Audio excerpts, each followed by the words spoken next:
पर्यावरण शिक्षा। यूनिट 1 पर्यावरण की मौलिक अवधारणा तथा प्रकृति। BEd second year. Long answer number 2। Most important पर्यावरण के प्रमुख तत्व कारक। दोस्तों अच्छा लगे लाइक करना, शेयर करना एंड सब्सक्राइब करना ना भूलना।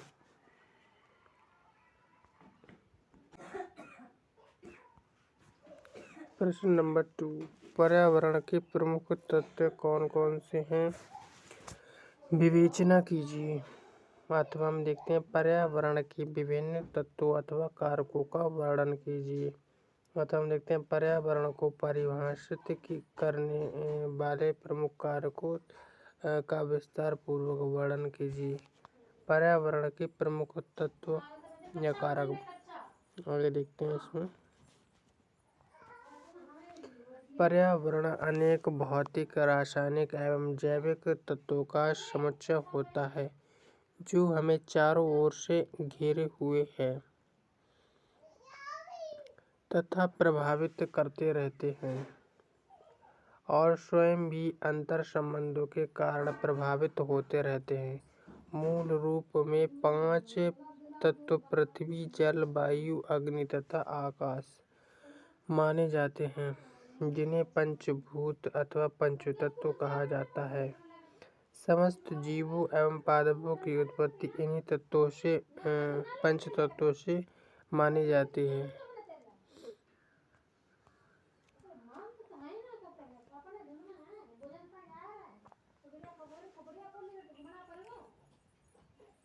ये पंच तत्व पर्यावरण के भी प्रमुख तत्व माने जाते हैं। कुछ विद्वानों ने पर्यावरण के तत्वों को 2 वर्गों में विभाजित किया है, जो निम्न प्रकार है।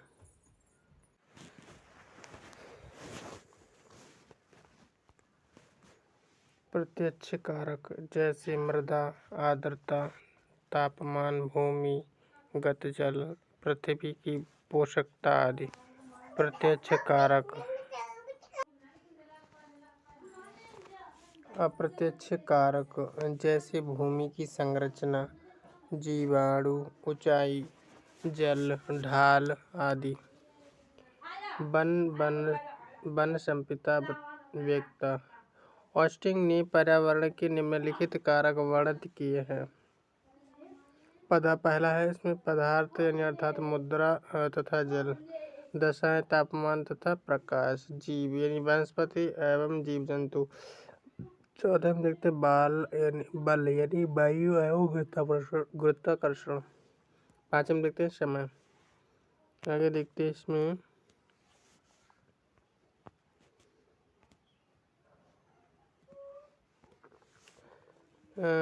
डोवेन-मीर ने पर्यावरण के 7 तत्व क्रमशः मृदा, जल, तापमान तापक्रम, प्रकाश, जल यानी वायुमंडल, अग्नि तथा जैविक तत्व वर्णित किए हैं। कुछ अन्य विद्वान इन्हें अग्रलिखित 4 समूहों में विभाजित करते हैं।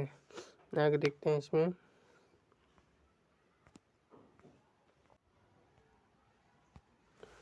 पहले हम देखते हैं जैविक कारक, जलवायु संबंधी कारक, भूमि आकारिक कारक, मृदा संबंधी कारक। पर्यावरण के भौगोलिक अध्ययन में भी पर्यावरण के उपयुक्त तत्वों का ही विवेचन प्राप्त होता है। पर्यावरण के मुख्य तत्व अथवा कारक निम्नलिखित हैं।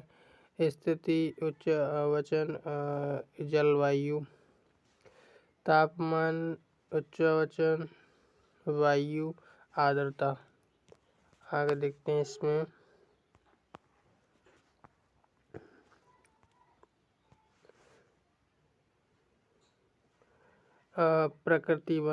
प्राकृतिक वनस्पति, मृदा, जल राशियाँ। इसके साथ ही मानव तथा अन्य जीव जंतुओं को भी पर्यावरण का एक तत्व अथवा कारक माना जाता है।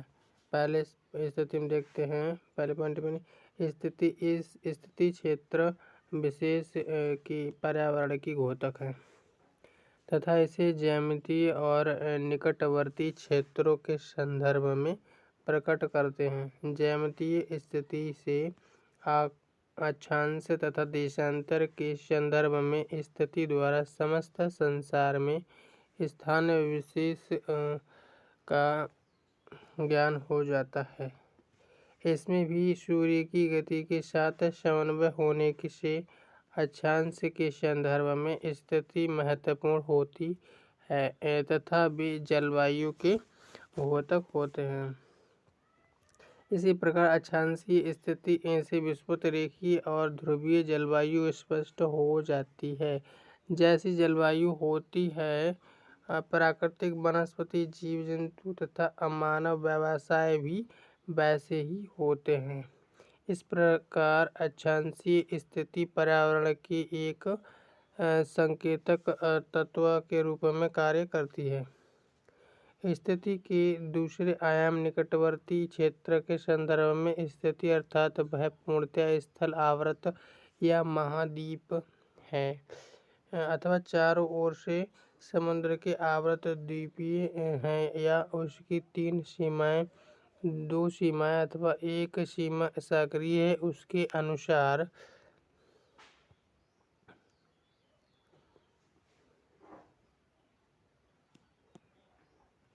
उसके अनुसार महाद्वीप, द्वीपीय, वायुद्वीपीय स्थिति होती है। यह स्थिति भी जलवायु को नियंत्रित करती है। स्थिति का ज्ञान पर्यावरण के अन्य तत्वों को समझने तथा विश्लेषण करने में सहायक होता है।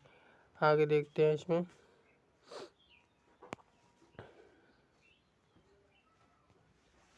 उच्च उचाव भू आकार या उच्च उचाव पर्यावरण का अत्यधिक महत्वपूर्ण तत्व है। पूरी पृथ्वी का धरातल एक समान न होकर उच्च उचाव विविधता से युक्त है, जो महाद्वीपीय स्तर से लेकर स्थानीय स्तर तक देखी जा सकती है।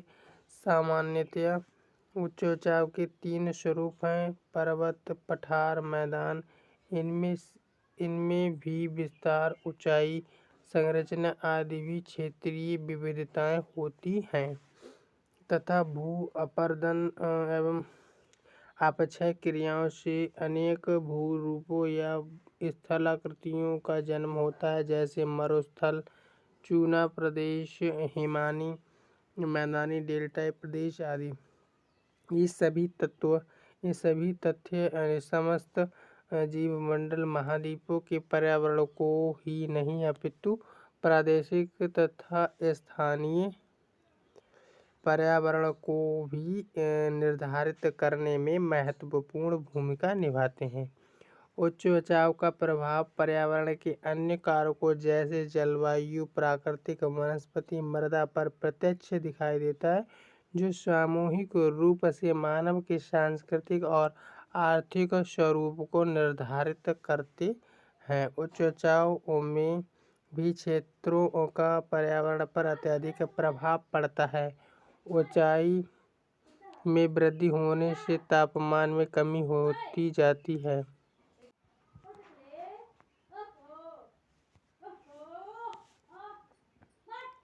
उच्च उचाव का प्रभाव पर्यावरण के अन्य कारकों जैसे जलवायु, प्राकृतिक वनस्पति, मृदा पर प्रत्यक्ष दिखाई देता है, जो सामूहिक रूप से मानव के सांस्कृतिक और आर्थिक रूप को निर्धारित करते हैं। उच्च उचाव में भी क्षेत्रों का पर्यावरण पर अत्यधिक प्रभाव पड़ता है। ऊंचाई में वृद्धि होने से तापमान में कमी होती जाती है, इसीलिए पर्वत श्रेणियों की ऊंचाई, ढाल, विस्तार, दिशा का जलवायु तथा प्राकृतिक वनस्पति पर प्रभाव पड़ता है। पर्वत श्रेणियों का वर्षा पर भी सीधा प्रभाव पड़ता है तथा ढाल की प्रकृति का प्रभाव ताप की मात्रा, जल प्रवाह की गति, मृदा अपरदन तथा वनस्पति पर प्रभाव पड़ता है। इस प्रकार उच्च उचाव का जहाँ पर्यावरण पर प्रभाव पड़ता है, वहीं जनसंख्या, निवास, कृषि, परिवहन, उद्योग आदि आर्थिक और सांस्कृतिक गतिविधियों पर प्रभाव पड़ता है।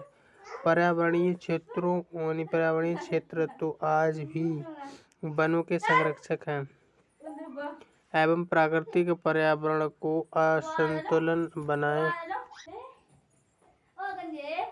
संतुलित बनाए रखने में महत्वपूर्ण भूमिका निभाने के साथ ही सामूहिक रूप से मानव के सांस्कृतिक और आर्थिक स्वरूप को निरूपित करते हैं। जलवायु में देखते हैं, जलवायु का प्रभाव वनस्पति, मृदा, जल राशि और जीव जंतु आदि पर्यावरण के अन्य कारकों पर सर्वाधिक होने से यह पर्यावरण का नियंत्रित तत्व स्वीकार किया जाता है। मानव का भोजन, वस्त्र, आवास, व्यवसाय, कृषि उत्पादन, जनसंख्या आदि जलवायु से अत्यधिक प्रभावित होते हैं। जलवायु मूलतः सूर्य ताप, वर्षा, आर्द्रता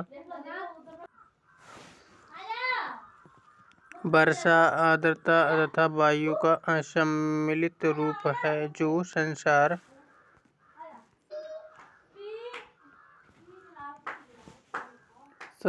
में विभिन्न भागों में ही नहीं बल्कि देश में भी परिवर्तित होती रहती है और तदनुसार पर्यावरण की दशा में भी परिवर्तन होता रहता है। सूर्य ताप से वनस्पति की अनेक क्रियाएं जैसे प्रकाश संश्लेषण, श्वसन, क्लोरोफिल बनाना, गर्मी प्राप्त करना, बीजों का अंकुरण, विकास तथा वितरण प्रभावित होते हैं और जीव जंतु तथा मानव पर भी इसका विविध प्रकार से प्रभाव पड़ता है। जलवायु का एक अन्य मुख्य तत्व वर्षा है जो मानव, जीव जंतुओं व वनस्पति के जीवन का स्रोत है। पृथ्वी के जल भंडारों से निरंतर बाष्पीकरण के माध्यम से जलवाष्प वायुमंडल में प्रवेश करती है तथा संघनन की क्रिया द्वारा पुनः वर्षा तथा अन्य रूपों में धरातल पर आ जाती है। जल का वायुमंडल में प्रवेश तथा पुनः वर्षा आदि के रूप में धरातल पर आना एक चक्र के रूप में चलता रहता है जिसे जल चक्र कहते हैं। लेकिन पृथ्वी तल पर वर्षा का अत्यधिक असमान वितरण होने से भिन्न भिन्न स्थानों के पर्यावरण में भिन्नता आ जाती है। वर्षा द्वारा उपजों का उत्पादन निर्धारित होता है। अत्यधिक वर्षा बाढ़ का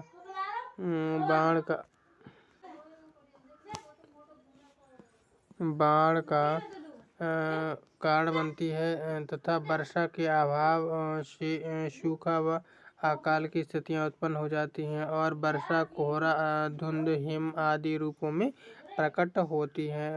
हवाओं का संबंध वायु भार तथा तापमान से होता है और उच्च वायु भार से वे निम्न वायु भार की ओर चलती हैं। संसार में वर्ष भर चलने वाली व्यापारिक पछुआ ध्रुवीय हवाएं हैं जो कहीं मौसम के साथ परिवर्तित होने वाली मानसून हवाएं और चक्रवात भी चलते हैं। ये सभी हवाएं जलवायु, वनस्पति व मानव को प्रभावित करती हैं और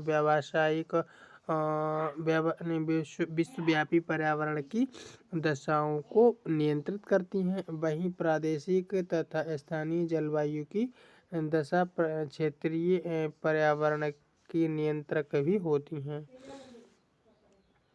प्राकृतिक वनस्पति के अंतर्गत सघन वनों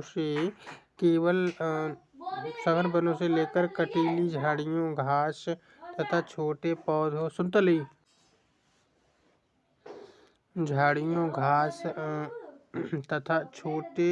पौधों को शामिल किया जाता है जो जलवायु, उच्च-उचाव तथा मृदा से अस्तित्व में आती हैं। इसमें जो भी परिवर्तन होता है उनके अनुरूप प्राकृतिक वनस्पति में भी परिवर्तन होता है।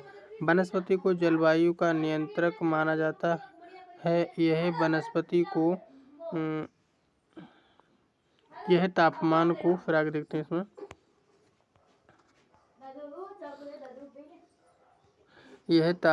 को उच्च होने से रोकती है तथा वायुमंडल की आर्द्रता में वृद्धि करके वर्षा में सहायक बनती है।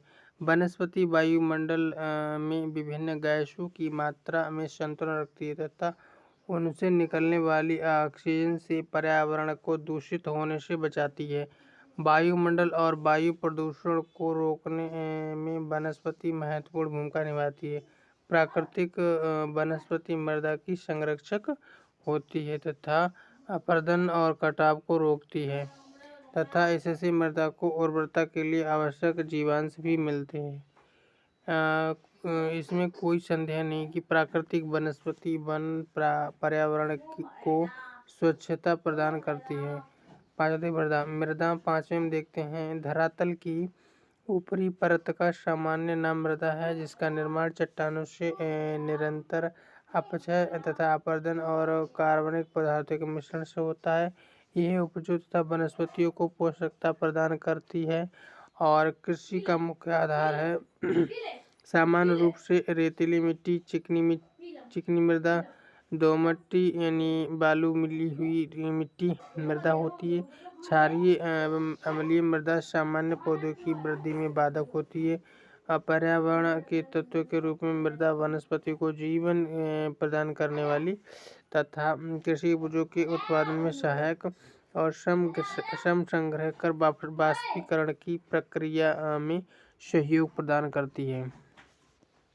जल राशियाँ, महासागर, सागर, झीलें, नदियाँ प्राकृतिक जलाशय आदि प्राकृतिक जलराशियाँ हैं। महासागर संपूर्ण संसार के जीव जगत और पर्यावरण को नियंत्रित करते हैं। वायुमंडल की नमी की मात्रा, वाष्पीकरण, तापक्रम पर इसका प्रभाव पड़ता तथा समुद्री हवाएं जल वर्षा में प्रदायक होती हैं, जिससे समुद्री जीव जंतु वनस्पति का वहाँ के वाष्पीकरण के अनुरूप विकास होता है।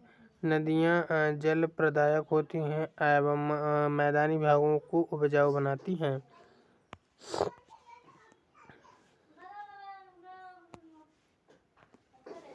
उपयुक्त तत्वों के अलावा जीव जंतु और सूक्ष्म जीवाणु तथा वनस्पति तथा मानवीय पर्यावरण के तत्व होते हैं। आगे देखते हैं। आज के लिए इतना ही, फिर अगला प्रश्न देखेंगे, प्रश्न नंबर 3। फिलहाल अब स्टॉप करते हैं।